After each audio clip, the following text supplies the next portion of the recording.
వాళ్ళ ఆర్థిక విధ్వంసం చేసి రాష్ట్రాన్ని అప్పులపాలు చేసి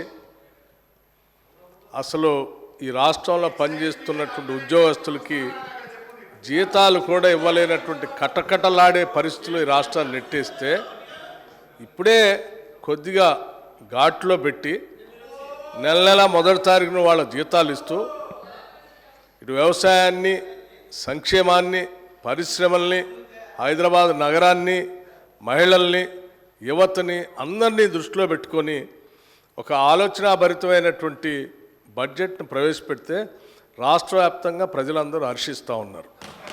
కానీ హరీష్ రావు గారు ఒక్కడికి మాత్రం చాలా కంటగింపుగా ఉంది అధ్యక్ష. ఏంది రాష్ట్రాన్ని బాగు చేయటం కోసం ఇట్లా బడ్జెట్ పెడతా ఉన్నారు, మాలాగా ఆదాయాన్ని అంతా రకరకాల మార్గాల్లో ఖాళీ చేస్తే అయిపోయేది కదా, ఇదేంది అని వారు మాట్లాడుతూ మేము వాస్తవాలే మాట్లాడతాం, మాదంతా విన్న తర్వాత మీరు చెప్పండి అన్నారు. నేను సైలెంట్ కూర్చొని రాసుకుంటున్నాను.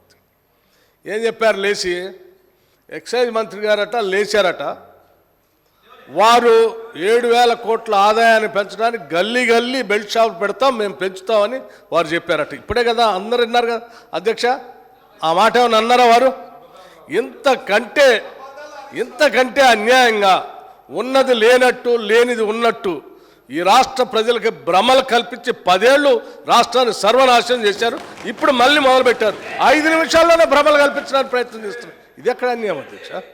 మీరు వాస్తవాలు జాగ్రత్తగా రాష్ట్ర ప్రయోజనాల కోసం క్రిటికల్ ఎనాలిటికల్గా మేము పెట్టిన బడ్జెట్ మీద ఇగో దీనికి పెట్టారు, ఈ శాఖకి ఇది సరిపోలేదు, ఈ శాఖకి తగ్గించారు, ఈ శాఖ పెంచారు, దీనివల్ల యువతకు నష్టం అవుతుంది, దీనివల్ల 72,000 కోట్లు పెట్టడం వల్ల వ్యవసాయానికి నష్టం జరుగుతుంది, అంత పెట్టకుండా ఉండాల్సి ఉండే, మాలాగా ఏదో 15,000-20,000 కోట్లు పెడితే బాగుండేది, లేకపోతే హైదరాబాద్ నగరానికి 10,000 కోట్లు పెట్టారు, ఎందుకు పెట్టారు అనవసరం, దీన్ని గాలికి వదిలేస్తే మాలాగా కొద్ది వర్షం రాగానే మొత్తం మురుగునీళ్ళంతా రోడ్డు మీదకి వచ్చి ఇబ్బంది పడేవాళ్ళు, అట్లా చేయాలి. కానీ ఇదంతా ఏందని చెప్తే కొద్దిగా బాగుంది. ఇవన్నీ వదిలేసి ఏదేదో మాట్లాడుతున్నాను. నేను ఇప్పటికి కూడా చెప్తా ఉన్నాం, మీరు చెప్పేదాన్ని ప్రతిదాన్ని వింటా ఉన్నాం.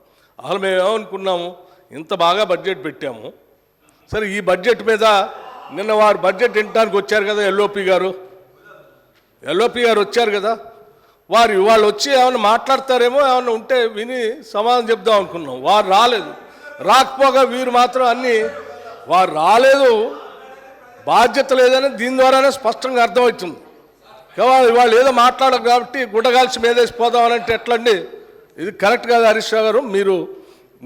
మీరు పద్ధతిగా మాట్లాడండి, మేము డెఫినెట్గా సమాధానం చెప్పడానికి సిద్ధంగా ఉన్నాడు.